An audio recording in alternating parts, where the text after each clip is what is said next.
सिर पे झटका सकता है। वो मेरी क्लास में खा भी सकते हैं। मैं खुल के बोलता हूँ कि मेरी क्लास में आपको बिल्कुल नहीं सोचना है, खाने का मन करे खाते रहो, नींद आए सो जाओ, उठने का मन करे उठ के चले जाओ, मुझे कहीं कोई दिक्कत नहीं है। अगर आप मेरी क्लास में उठ पा रहे हैं, खा पा रहे हैं, तो ये मेरा फेलियर है, आपका नहीं है कि मैं आपको रोक नहीं पा रहा हूँ। तो इसी बहाने मुझे फीडबैक भी मिलता रहता है कि मैं कैसा पढ़ा रहा हूँ। तो आप लोग अपना हरकतें करते रहिए और मैं अपना काम करता रहूँगा। तो बहुत ज़रूरी होता है कि उन बच्चों को बहुत शुष्क तरीके से ना बताया जाए, थोड़ा रोचक तरीके से बात की जाए।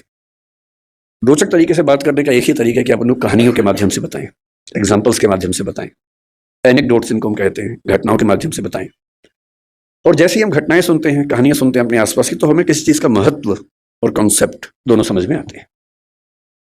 मैं जहां से ये बात करना शुरू करना चाहता हूं वो ये है कि पेरेंटिंग के नज़रिए से हमारा समय दुनिया के इतिहास से सबसे मुश्किल समय है।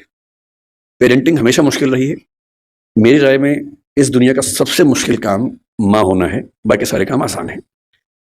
माँ बन के अपने बच्चे को पालना इतना मुश्किल काम है।